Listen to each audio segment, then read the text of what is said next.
Hello and welcome to another episode of Nightcap with Nightcat, the kitsch-minded show where we talk about toys, boys, and life's other joys. I am your host, Nightcat. Thank you for being here. I'm so excited. We have a great show coming up for you. I'm going to talk to you about some stupid criminal stories in the LITTERBOX. I love the stupid criminals. They're my favorite kind of criminals. And then I am going to celebrate Pride Month, happy Pride everybody, with my coming out story. It's all thanks to Marco on Degrassi. I'll tell you why.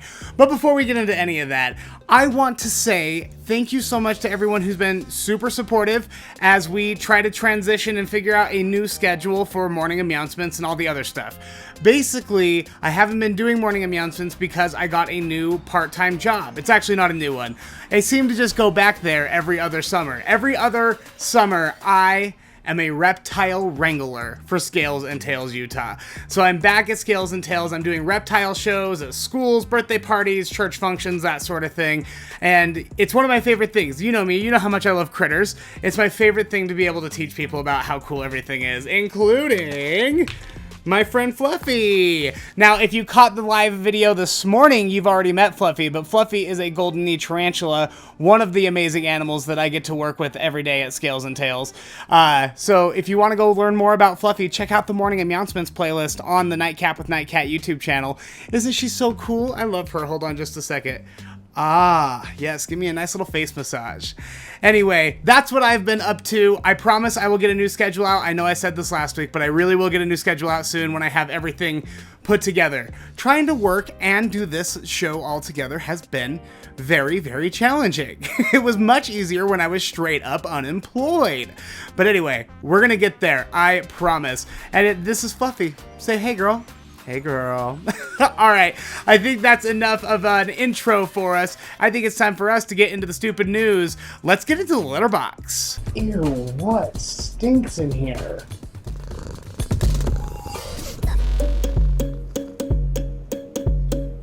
All the stupid things right here in the LITTERBOX. I want to get started, naturally, as we should with all stupid news, in Florida. Sheriff's deputies in Florida were conducting a routine traffic stop after they clocked a car going 25 miles over the limit, which is too many miles to be going over the limit. Lord knows I love to speed. That's too many miles over the limit. They searched the vehicle and they are the canine unit. So they've got dogs on there who immediately hit on this huge bag. And they find, get ready for this, meth, cocaine, GHB, better known as the date rape drug, fentanyl, and MDMA in this bag inside the car. The best part about it though is that the bag says, bag full of drugs. I love how they handled it. The Santa Rosa County Sheriff's Department posted the picture on Facebook and they said, "Good luck trying to hide things from us in a bag marked bag full of drugs because our dogs can read." The boys, I am assuming, were booked into jail, and the dogs, I mean, can you hook me on some phonics? I feel like they can read better than I can half the time. Ooh, this is delicious. It's Pride Month. I can't believe they have the audacity, even on Pride. A group of Karens were at a pool in Sacramento. It's a public pool. It's not like they were in their own private area or something. Everyone is welcome at this pool. And there was a lesbian couple of color, sitting there, and they just shared a kiss. Shouldn't be the end of the world. People be kissing. It's summer. Everyone's looking hot. We were all locked in for a year. People be kissing. Well, the Karens did not like this. I feel like flock is the right word for a group of Karens. So this flock of Karens takes it upon themselves to march up to the couple and say, "You need to stop kissing. We have children here. You're corrupting them morally." And then proceeds to start screaming swear words, slurs, everything out of the book at this lesbian couple. Well, the patrons at the pool were not going to take that sitting down. As the flock of Karens has to leave the pool patrons give them the full Cersei Lannister treatment, and they just start screaming, "Shame! Shame!"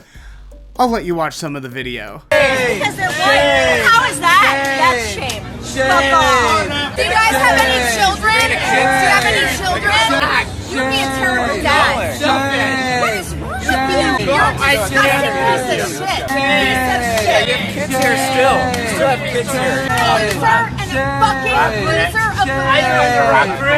I love that everyone was against them, though. There's nothing better than a group chant putting someone in their place. It's finger looking good. It's delicious. And here's the thing. This would have been a non-issue if that was a straight couple. It really would have been a non-issue. Because if you see a straight couple kissing at a pool, you're like, oh, they're having fun. But they strictly went after this couple because it was two women. And you don't get to have a separate set of rules for us. We are not second-class citizens. If it's not something you would have done to a straight couple, then shut your GD mouth about it when I'm out there doing it. I mean, I won't be because I am chronically single. But for everyone else who is not, they have the right to kiss anywhere that a straight person would kiss, all right? And I'm sure it was very shocking for these Karen's children to see a couple kissing because they probably haven't seen their parents show affection toward each other in years. That must be horrifying. Like, adults like each other and aren't screaming and miserable all the time? What is this? This is fundamentally shaking my foundation. And listen, Lord knows I love a swear. I love cursing. But if you are going to sit there and lecture everyone about the morality of their behavior, maybe don't scream the F word in front of your children and everyone else's. If it really is about the children and not about your delicate heterosensitivities, then you wouldn't be using that language, would you, Miss Thang? So if you know any of the women in these pictures or videos that I'm showing you, go ahead and let their bosses know about this. I'm here for blood. I'm not a tolerant one. I'm not one that's like, let's work out our differences. I am here to take them down. That's the gay agenda, folks. All right. A man in New York met with someone he thought he was selling his car to. They met through Facebook Marketplace, and they were supposed to meet at this park to sell the car, and that was gonna be it, right? Well, when the guy arrived with the car, 6 dudes waved a gun at him and forced him into a different car. Facebook Marketplace kidnapping. So they were like, we want a ransom, who can you call? And so he calls his cousin, and he says, I'm being held hostage. They want $10,000 if you want to see me safely again. Well, naturally, the cousin hangs up and uses Find My Friends, and he's able to track the location down to a park. This park is routinely used by the NYPD as a training facility. So it is crawling with cops. They didn't even have to get in their cars. They just walked across the field to where these idiots had kidnapped someone from Facebook Marketplace. Parks Department and NYPD showed up. They were able to detain all 6 of the dudes who, from what I understand, were booked and charges are pending. And other than he had a stomach injury, I guess maybe they punched him in the stomach or something. He had a minor stomach injury, but other than that, the man ended up okay. I am now just thinking about the number of times I have met up with a stranger and sold them something on Facebook Marketplace, and I've made a lot of terrible decisions. You know, I go places alone that I shouldn't be going alone. So from now on, I guess maybe I'll just go on live TikTok or live YouTube, and you can be with me while I go make my shady purchases. And that is the litter box. I think it's time for us then to play with some toys. Let's get into some sunken treasure. Today, we are shaving a chicken. This is a toy that I found recently. This isn't like a retro one like I usually like. It's one that I found at a toy store down in Lehigh called Teton Toys. They're great, by the way, if you haven't been. I can't wait to show you what this animal does. It's just ridiculous. Our razor. How are we to shave a chicken if we don't have a little razor? You take off his head and you just jam, spoiler alert, you're not supposed to know that part yet. Jam some Play-Doh down his neck. We're gonna use the whole can. If we're gonna do this, we're gonna do it right. Ooh. Okay, there we go, Queen. In you go. Alright. So then we take the chicken head, and when you push down, he makes chicken sounds. There we go. Oh, look at that nice neck coating. Oh yes. Now that our chicken has clearly been stuck inside in quarantine for a while, it's time for a shave. So you take your Play-Doh brand razor. This is literally the toy. This isn't me figuring out a new fun way to play with the toy. It literally comes with a little razor to shave your chicken. I can't get enough. Look at him. Oh, there we go. No more neck hair for you. Hot chick summer. Look at that fresh, clean shave. Look, it's so fresh and so clean. One of my other favorite parts about this toy is that it has a little egg mold. So what you do, you make your little Play-Doh egg. Just overstuff this, I'm assuming. Stuff. And voila, you have an, oh, that is an ugly egg. We're gonna try that again. Much better. All right, so now that we got ourselves a chicken egg, we'll put it in his little back, his trunk, his back compartment. Then you push him down. He poops an egg! He poops the whole egg! Ah! All right, one more time. For dramatic effect, are you ready? Ooh! This egg pooping, neck shaving chicken cost me $20, and it was the best $20 I've ever spent in my life! He's just so funny. By the way, if you haven't played with Play-Doh lately, the new toy sets are absolutely bonkers. I love goofing off with the Play-Doh toy sets. So if you're looking for something to do, Play-Doh is always an exceptional option. Hold on. He also does his head. We gotta shave his head too, since we're here. Wow. Oh, wow, cool dude. Never mind. You don't get any more hair. Play-Doh is so much messier than I remember. So I'm gonna clean it up, and then we're gonna get into another Nightcat Classic Tale.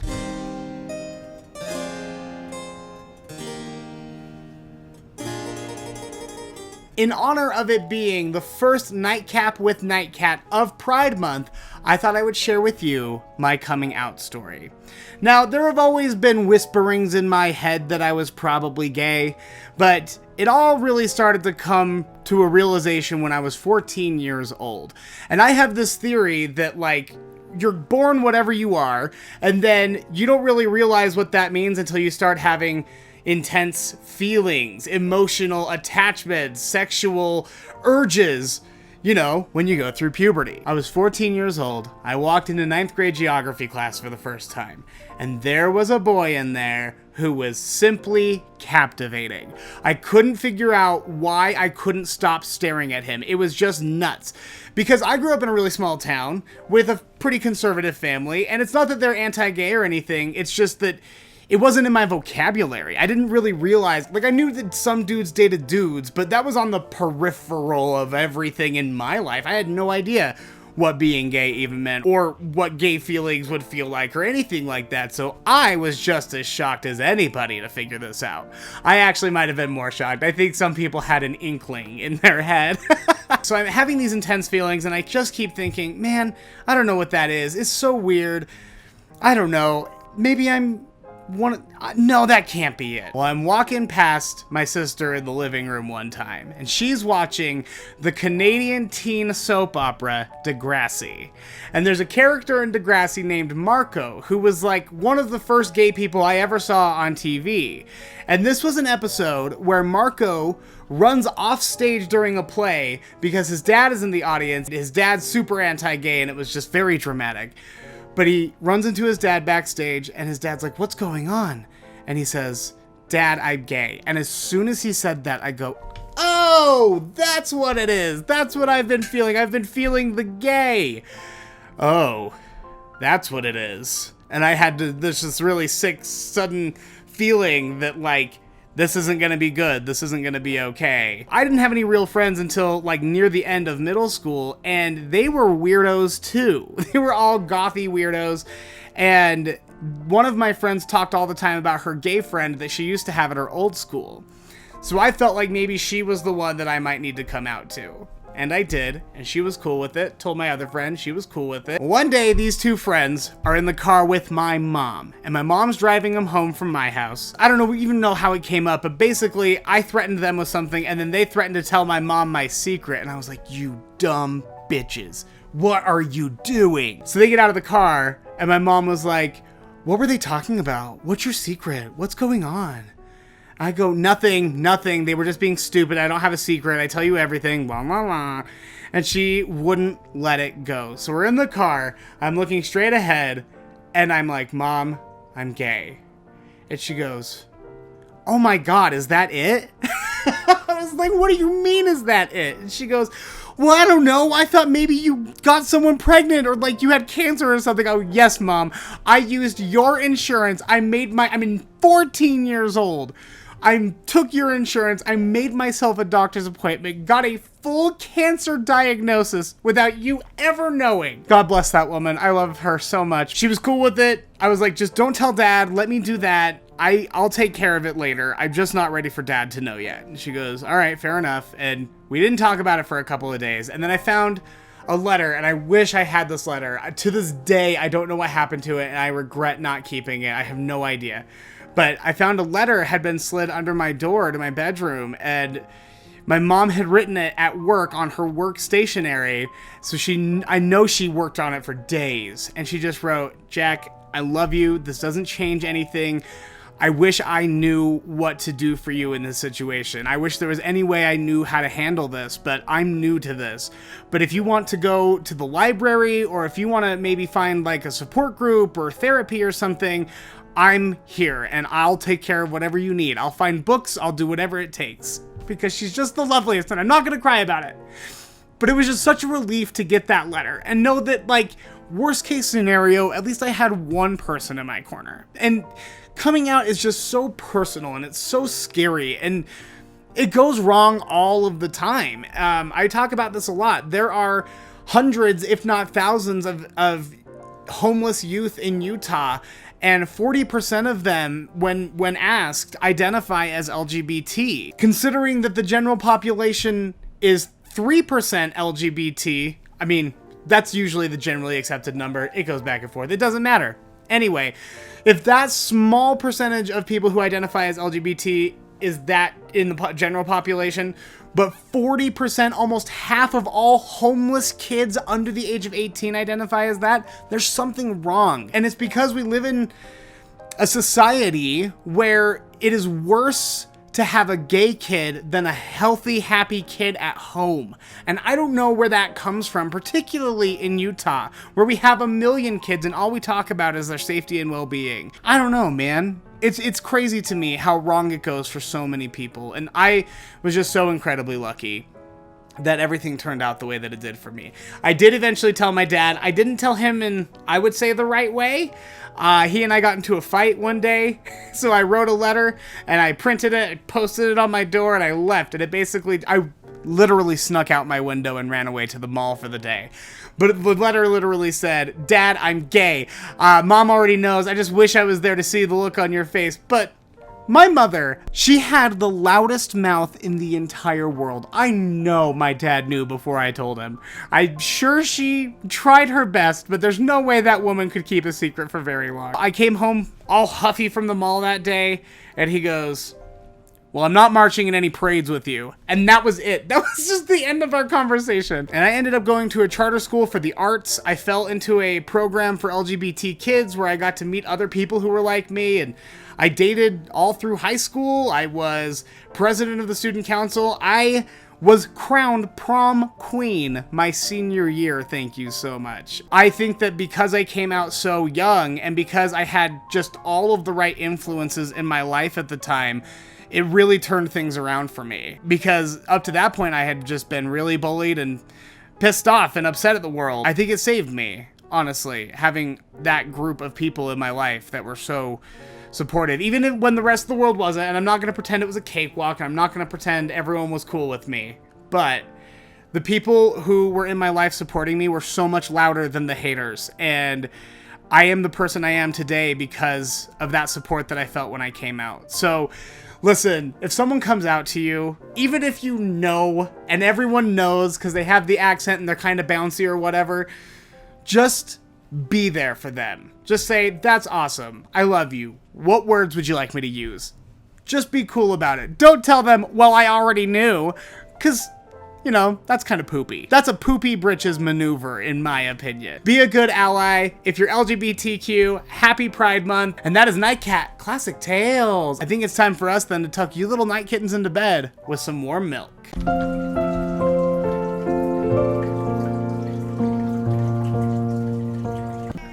Oh, warm milk, good news stories to help you get to sleep. I want to share this one that I found on Facebook on Fox 13 News.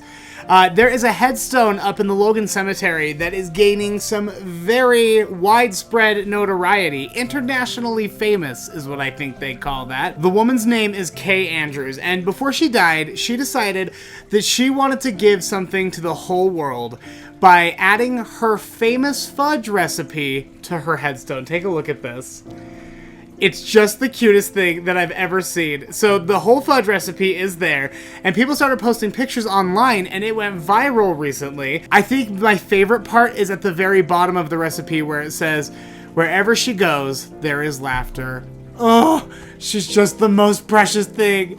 Now, I guess they installed this before she passed away, and people got pictures of it, and it started circulating a little bit, which she did pass away in 2019, but before she did, she heard about how people were sharing the headstone, and it brought her so much happiness, according to her family. Oh, I just love it so much. I'm going to put the recipe for Kay's fudge down in the description of this video, so if you would like to make it, let me know how it is, because I haven't made it yet. I'm planning on it. She's the cutest thing in the entire world. And that is episode 22 of Nightcap with Nightcat. Thank you so much for watching. Hey, don't forget to check out the Nightcat Radio podcast. I upload the audio from all of these Nightcap with Nightcat episodes, as well as our true crime episodes, which drop every Friday, called Curiosity Killed Nightcat. You can find all of it at the Nightcat Radio podcast on your favorite podcast directory, or check out nightcatshow.com. You'll be able to find the podcast, the YouTube shows, everything else that I'm up to with the Nightcat brand. Hey, tomorrow I've got another true crime walking tour of downtown Salt Lake City, so if you're in town, I'd love to show you where some horrible things happened. They are actually really fun. I don't get too graphic. It's open to anyone 14 and up. I would encourage you to keep it over 14 because it is talking about murder. But listen, you know your kids better than anyone. If you feel like they can handle it, bring them on over. We're going to have a lot of fun. If you've been on the walking tour, you know how much fun we have. Let me know in the comments. Let everyone know in the comments how much fun you had on the Nightcat True Crime Walking Tour. Tickets can be found in the link tree in the description of this video, linktr.ee/JacksonWitt, or you can visit nightcatshow.com for the link to buy tickets. Come tomorrow, come the next day. We've got tickets a couple weeks from now as well posted. This is so fun. I love doing these, and I can't wait to see you out there. And if you're able to donate and you would like to keep Nightcat going strong, patreon.com/nightcatshow is where you can support the best. All of my patrons, they're the reason I'm able to do any of this. Upgrade the equipment, do all the fun stuff, take care of the fish. It's all because my Patreon patrons pay either a $3 or $5 fee or more. Thank you if you're donating more. You're the best. Just so that I can keep this show going. And it has been a lifesaver while I'm kicking all this stuff off. If you can join the ranks, if you could become a patron, I would really appreciate it. Patreon.com/nightcatshow. Thank you in advance. All right, until next week, that's my time. Bye. Bye.